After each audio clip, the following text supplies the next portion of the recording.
sa mga balita. Eksklusibo, Tugo Shipping nga gimultahan og 200,000 pesos kada adlaw. Mo presentar og usa ka eksperto sa oil spill aron ipakita nga dili grabe ang nahimong kadaot niini. Laing eksklusibo, Ini nga among ipakita mao kini ang lugar nga di magigikan ang among isda. tungod sa oil spill, mga isda sa Carbon Public Market, duna na mga address. Kabaybayunan sa dakbayan sa Sugbo, gipangutangan og mga oil spill boom sa kahadlok na maapektuhan kini.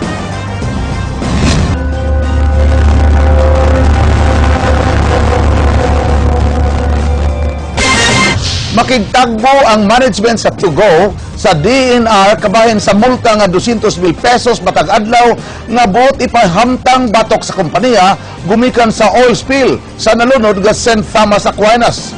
Ang sumbong gisangat sa DNR sa Pollution Adjudication Board sa kaluhan ni adtong milabayng semana. Buot sa nag-iya sa nalunod nga MV St. Thomas Aquinas nga ipresentar ang usa ka eksperto nga mopakita nga minus ra ang kadaot nga nahimo sa oil spill sukwahi sa pagbana-bana sa DNR. Ano ang News 5 exclusive ni Dennis Tanok.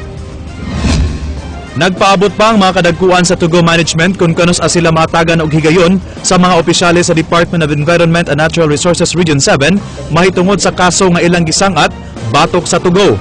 Kini may kalabutan sa nahitabong oil spill. Actually, we had communicated this, to their office this morning.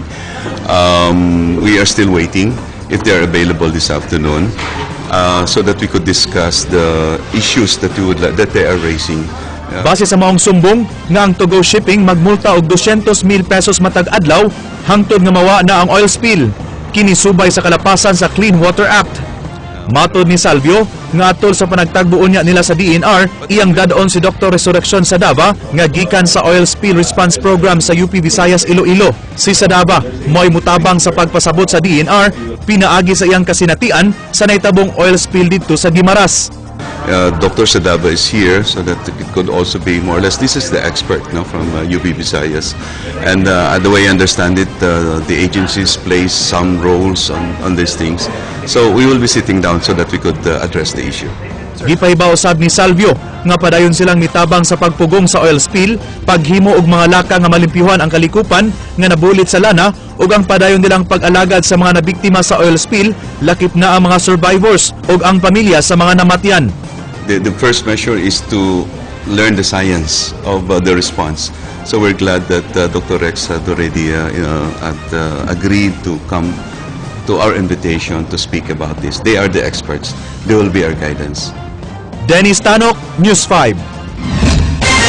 Bisan og wala pa maabot sa oil spill ang kabaybayunan sa dakbayan sa Sugbo, nangandam ng daan ang mga opisyalis dinhi. Gipaymangnoan sa bila ang mga mananagat nga dili hilabtan ang mga gipamuta nga improvised oil spill bombs. Andrea Patenia, Sugin Lini. Gisugdan na sa Bantay Dagat ug sa Cebu City Disaster Risk Reduction Management Council ang pagbutang og mga oil spill boom sa coastal area sa syudad sa Sugbo. Bisan pa man og di pa apektado ang syudad sa oil spill, mas maayo nga andam na silang daan.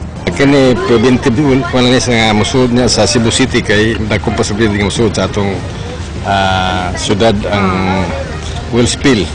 Labi na igbalis hangin kani amihan ni pero ang direksyon to apron sa Talisay. Karon daghan nang kuan sa Talisay kay bago na mosurvey kani buntag.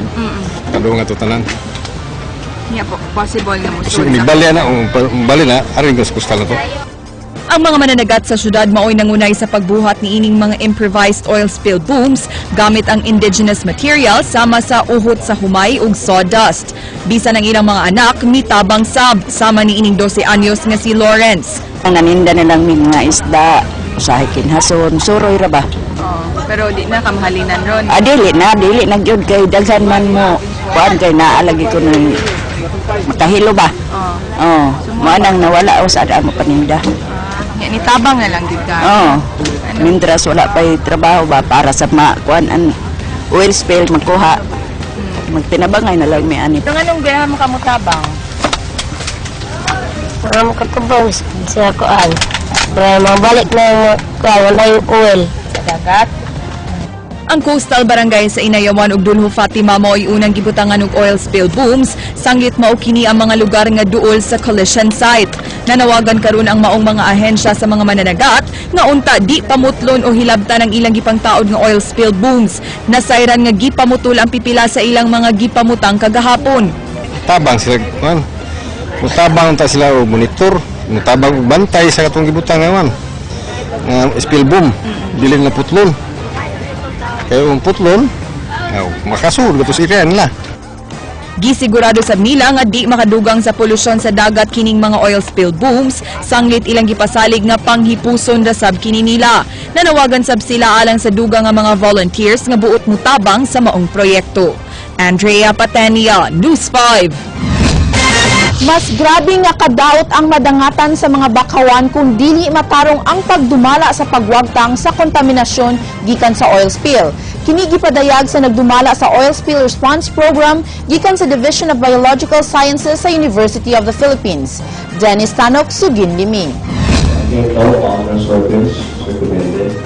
Gikan sa University of the Philippines, Visayas, Iloilo, si Dr. Resurrección Sadaba. Siya mo'y nangu sa Oil Spill Response Program nga namugna niya itong panahon nga naigo sa oil spill ang isla sa Guimaras. Gipresentar niya ang kinahanglang buhaton ug angayang dili buhaton sa mga otoridad nga nanglimpyo sa kabaybayunan sa Cordova nga naapektuhan sa oil spill. Human niya kini maistudyuhi og pipila ka adlaw. The clean up only will be outside. Less people. Dapat walang pumasok sa loob. No application of dispersants or any chemicals. Yun lang.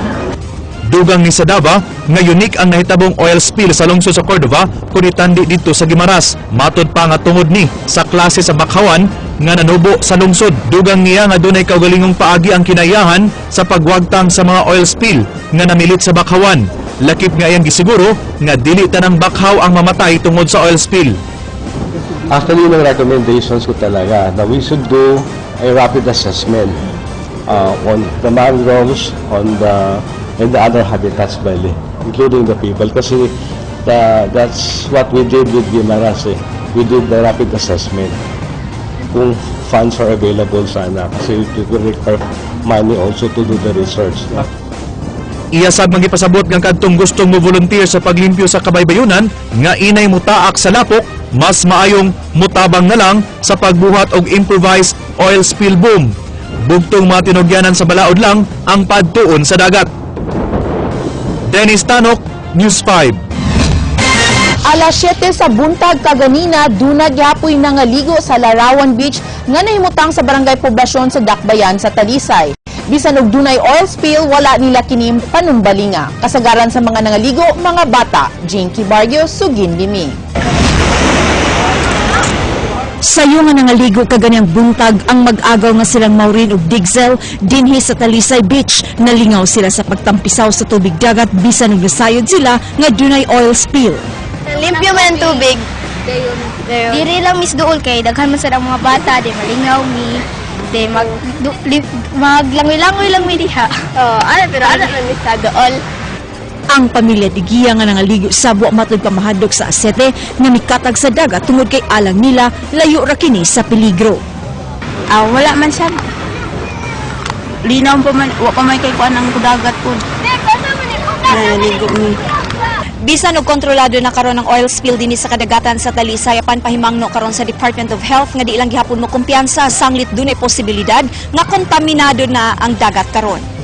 Awhag sa Department of Health sa publiko nga kung mahimo mutuman lang una sa ilang mando aron malikay sa kadaot. IFAR and EMB should also take action on that to get precautionary measures also towards the community. Jinky Barrio, News 5. Nagmingaw gihapon ang merkado sa lungsod sa Cordova. Tungod niini, si Mayor Adelino Sitoy uban ang mga opisyales sa lungsod nagdungan og kaon og isda atol sa paniud to kaganina. King Perez, Sugin Limi. Wagi halin sir, wagi halin kani kinhasuntanan ba bakasyon. Wagi halin. Ipamahayag ni Nang Amanda de la Serna ang iyang kasagmuyo kung naunsa na ang iyang kahimtang karon.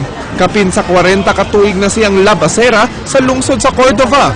Sukad sa iyang pagpaninda og isda, lakip na ang sikat nga bakasi, Karon pa siya nakasuway og nihit nga kita sa pagpaninda.